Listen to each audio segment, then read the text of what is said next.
Hello, hello, hello, everybody. I hope you all are doing well and welcome to Rise Up with Ivy and Calla. Where spirituality meets practicality. And good morning and week 3. And I'm Ivy. And I'm Calla. Oh my gosh, it is week 3. It is. We're doing this. Right? I mean, and I've been up every morning at 7 in the morning lately. She's had my coffee ready for me. See, everything's set up. So this is a really, really cool routine to start. Yeah. And last week we had such an amazing week talking about being an empath. I think that is one of those topics that are really needed right now. And I could see us even going a little bit deeper. We could probably still dive even more deeper, and we'll get to it. Please, if you all have questions, if you have comments, definitely interact with us. We had several people messaging us and has questions and giving their insight, and that is what we want. Absolutely. And now this week, I'm so super excited. Like last week, I'm so open in talking about the empath and so passionate about it because my own journey came that way. Mm-hmm. I'm going to tell you, I am so excited about this week because you bring so much love and a special uniqueness to the way you describe energy healing. So I am excited about this. How do I describe it? Oh my goodness, the pressure. Right? I understand. Do you need to wear my sunglasses? I still have them here. But I think this is where you really step in because you have such passion for it and feel like everybody needs to really understand energy healing. And what did you say your goal was at one point? I feel like if everybody in this world was at least Reiki level 1, this world will be such a better place. So this week we're going to talk about different modalities. Mm-hmm. We're going to talk about the chakra system. Yes. What is Reiki? What do you need to do to get these hot hands? And a whole lot of things. So remember again, Monday through Thursday, 9 a.m. is when we do our recording. But if you're not able to... When we go live. That's what I'm trying to say. That's what I'm trying to say. So that is when we do our live recording. But if you're not able to watch us live, you still have the ability to watch us on YouTube, Facebook. You can go back to Ivy and Rise Up with Ivy and Calla on Facebook. Rise Up with Ivy and Calla on YouTube. Or if you don't have time to sit down and actually watch it, put it in your ear. You can listen to us. I was told I have such a soothing voice. Yes, you do. I was trying to come up with something. It brings me to a point. I can remember being in my journey, and this one lady came up to me and she said, "Ivy, you're going to heal with your voice." And I remember looking, going, "Well, she got me mixed up with somebody else." But lo and behold, we really do. Yeah. We do. You do have that healing voice. So, listen to us on where you listen to your favorite podcasts: Spotify, Apple, iHeartRadio, Google, Amazon. Yes. Anchor. Hey, I don't know any other ones. So we keep adding to it. And if we're not hitting your favorite platform, please let us know because we're always looking to grow and expand. But let's get down to it because we only have probably about 20 minutes right now. So let's go through for those people who may not know it or have a preconceived notion of what it is, what is energy healing? Oh, is that my cue? Yeah, that'd be your cue, Reiki Master. So we all have the ability to feel things that we can't necessarily see. Okay. We all have the ability. It just has been, for whatever reason, stifled down, most likely in our youth. Mm-hmm. Okay. Our bodies have the ability to heal themselves. Absolutely. Unfortunately, man's ego has stepped in and says, "Oh no, I could do this faster, quicker, better." and has changed things to where we are dependent on stuff that I don't know, like a pill. But that doesn't mean we're saying don't go to the doctors. I still go to the Absolutely, doctors. yes, sometimes. absolutely not. Sometimes we need to just take a step back to move forward. And even the simple thing, instinctively, our instincts have been stifled. Like when, as a mother, my child falls down and bruises their knee, my instinct is to put my hand on their knee.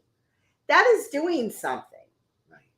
But now next, okay, hold on. I'm just doing that I need to grab this out of the medicine cabinet. I need to do this out of this. I need to do that. And then they will get better. Not realizing that just that pressure on my child's knee is actually helping. So explain that. What do you mean that the pressure of, because there's going to be people that don't understand. Like I've had the fortunate ability to be one of your students when it comes to energy healing. And I can remember I found out my stuff accidentally. Like there was one day I went to go rub my husband's back and my hands were about 2 inches off his back. And he was like, what the hell did you just do? I felt that zap down my legs. And I'm sitting here looking at my hands like, what was happening here? Right. So we all have this energy. Energy doesn't, you say it correctly. Energy cannot be created nor destroyed. It can only be transferred. It's the law of physics. So we all have this energy. And depending on how your day is going, depending on your mood, some of us are higher than others. Some are lower. And if you are in pain, if you are emotionally distraught, if you are angry, whatever, you're most likely going to be lower than what my energy level is. And so when my energy, when I touch you or when I introduce my energy into your field, your energy is going to instinctively try and rise up. So you are the one doing this, correct? No, absolutely not. I need that answer. I just wanted to make sure it came out. No. So the energy comes from source, whether it is whoever you believe in. For me, it's God. It comes from God. I'm just a conduit. Think of it as kind of like a funnel. The energy is coming from the big open space in the funnel, and I'm just pinpointing it. Absolutely. And I even say that in reading sessions. So we don't think of intuitive reading as energy, but it is. It's the same thing. And I have agreed to be the conduit for divine. Yes. I am not healing. First off, I can't heal anybody. It's up for them to heal themselves. And same thing. Now you can do energy transfer, which is going to help facilitate the movement in that healing, correct? So I had an issue when I first started in this field, calling myself an energy healer, because people then have that connotation. They're thinking, oh, I'm going around healing people. No, it's not me. It's absolutely not me. I hold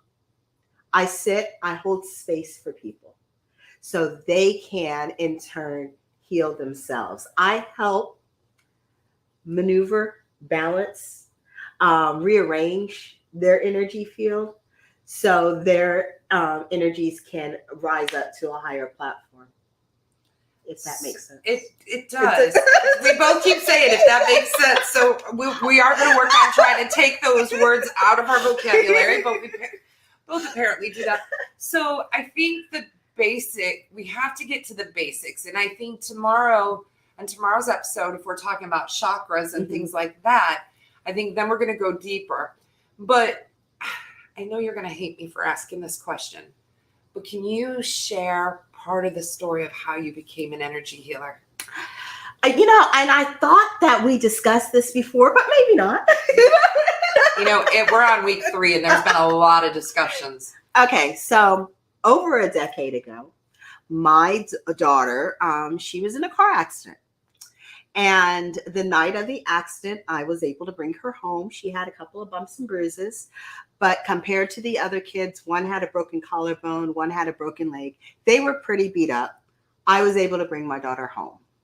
A couple of days later, I took her to the ER and I told them something's off about my daughter. Something's not right. And they said, oh, it's the pain medicine that the original doctor gave her. It was too strong of a dose. Okay, I understood that because she's a tiny little thing. And so a couple of days later, I took her back. Something's wrong with my daughter. She's just laying there. She's urinating on herself. She's not talking. She is not her vibrant, bubbly self. Something is wrong. We spent over 10 hours in the ER. It was 10:30 at night. They finally came to me and said, something is wrong with your daughter. She needs to go to MUSC. MUSC is a children's hospital. It's about 2 hours away from where we were at. I said, so what? Do I need to make an appointment or what? No, we're loading her in the ambulance and you can follow behind. That was the longest drive to Charleston that I ever took because, one, it was dark. I had no idea where I was going, had no idea what was wrong with my daughter. I just knew something was wrong with her. So we spent several days at MUSC of them poking and prodding and giving her every test in the book. They tested her brain. They tested her heart. They tested her nerves. They tested her bone. They tested everything. And they concluded that she had conversion disorder. Her brain took the stress of the accident and converted it into a disorder. There's nothing physically wrong with her. It's in her head. Basically, her brain is not giving the instructions to the rest of her body. Right. And they told me, take her home, treat her like a toddler, and reteach her how to do the things that she's not doing until her brain wakes up. Well, easier said than done for a 13-year-old. Right. And we had a stack of prescriptions. And they sent me home with a walking belt because she would literally take a step and fall over. Because her brain was not connecting to tell her body what to do. Correct. Yes. So for an entire year, every day was a different doctor, doping her up. She would take 2 steps forward, take 4 steps back. It was just a yo-yo, back and forth and back and forth. Physical therapist, occupational therapist, chiropractor, regular doctor, mental therapy. Every day was something different. And I was introduced. Meanwhile, we had moved to Myrtle Beach, and I was introduced. I saw a flyer for a butterfly retreat. And I saw this flyer 3 times in one day. I believe in the power of 3. Okay, God, I'm supposed to be at this retreat. So I called the number on the retreat. I spoke to a beautiful woman. Her name was Jennifer. And I explained to her my situation. I explained to her, look, I don't have the money to go to this retreat. And she was gracious enough to say, look, I can't give you a room, but you come participate in different workshops. And so that was my introduction. When I got to the workshops, there was another beautiful spirit there. Her name was Cynthia. She came to me. I was sitting down at the time, tall, white, stoic woman. I swear I looked at her and she had a halo. And she says, my spirit told me that you have a story to tell. Now, the rational side of me is saying, oh, Lord, what kind of spirit this woman got talking to her? Because, it's just... And then also I'm thinking, God, why did you put me in this situation? Because there are witches, there are shamans, there is fortune tellers. There is all these people that were in my head coming from a Pentecostal background. These people are of the devil. I am not supposed to be here. That was the dialogue that was going on in my head. God, why did you put me in this situation? I'm not supposed to be around these people. Right. And when she came to me, I'm still obviously have my guard up. I told her about my daughter, and she says, can I meet her? And the next day I brought my daughter to her, and she had my daughter laying on a table, and she was doing some stuff, but she had something hanging from a string, and she was doing stuff with her hands. I had no idea what she was talking about. She was talking about chakras and auras and all this stuff. After she saw my daughter, she says, basically how it translated in my head, her crown chakra is stagnant. And it's not as vibrant as the rest of her chakras. She says, I can help your daughter. Okay. Go for it. 3 sessions with Cynthia. that spark came back on in my daughter's eyes. And within 6 months, you would never know that she was in a car accident. And when I saw the healing that took place in my daughter, I went back to Cynthia. I said, look, I need to know what you're doing, and I want to learn how to do it.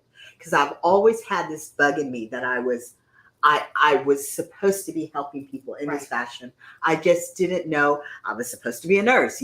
Most of the women in our family are nurses. And so I tried to be a nurse. I signed up for CNA class twice. It just really wasn't my thing. But my mama was a CNA. I had a couple aunts who were nurses. Everybody was nurses around me.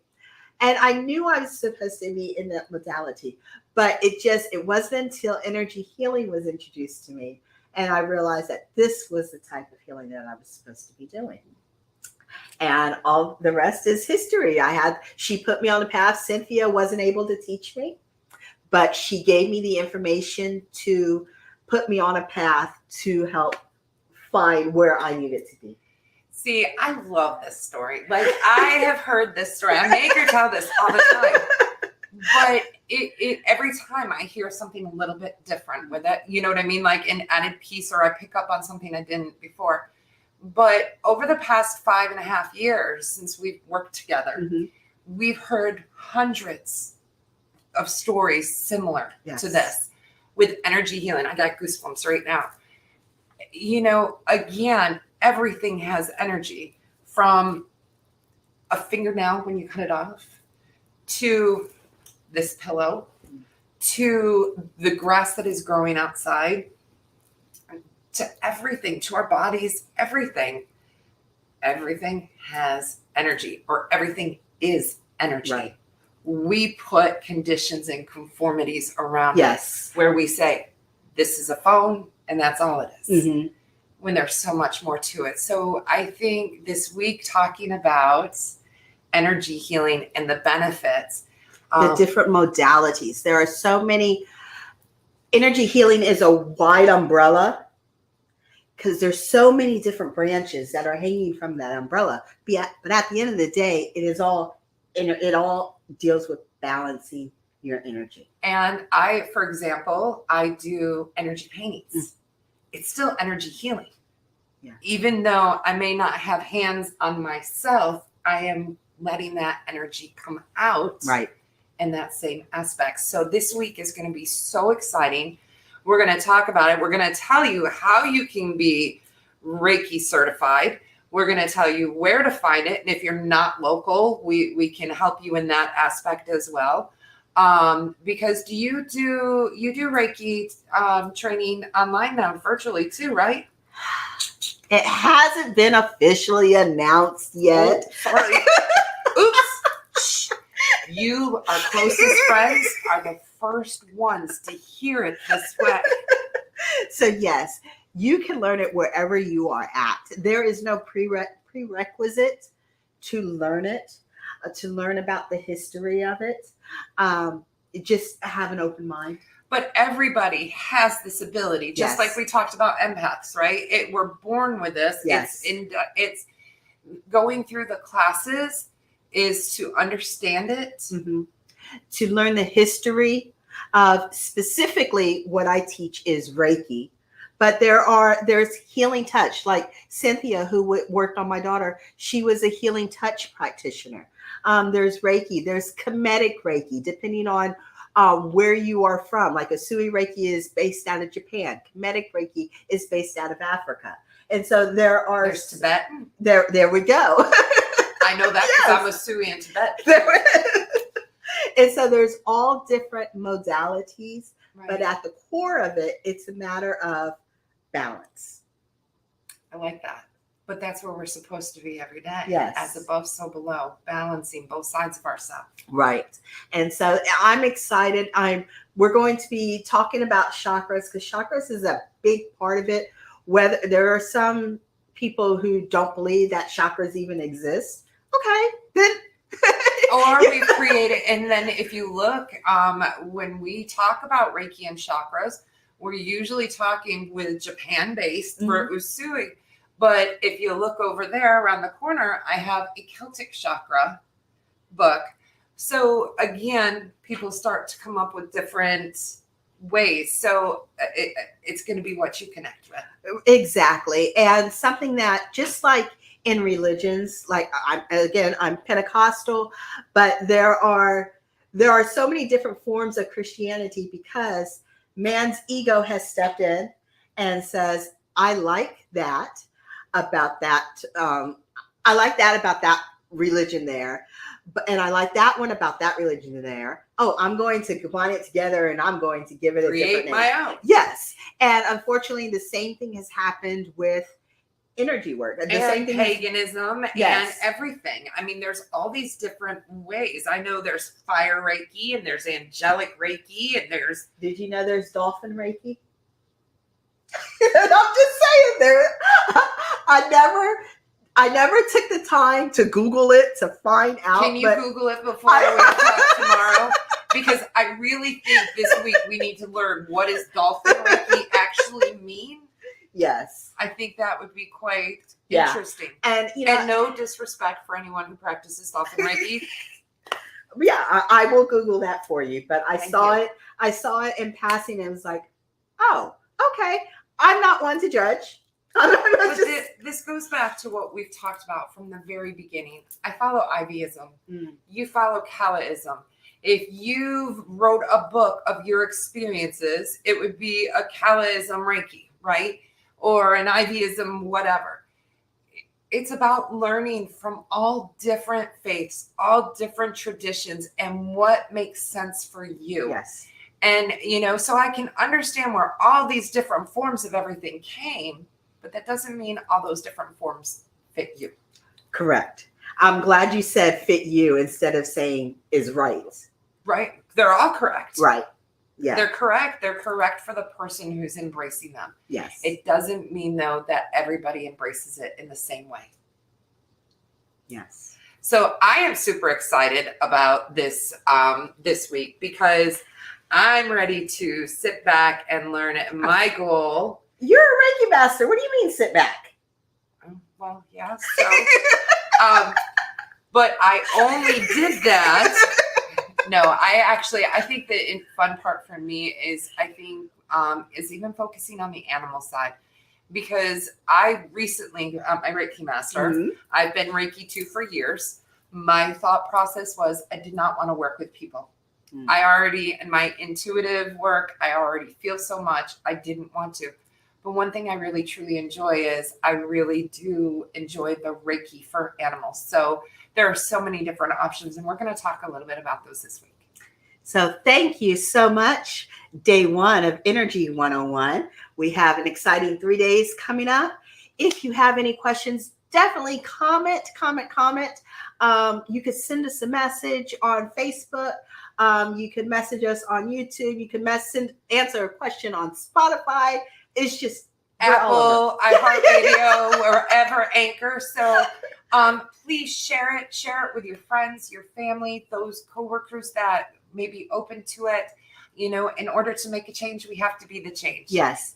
So till next time, till tomorrow. Many blessings to you all. You have a wonderful, wonderful day. Bye-bye.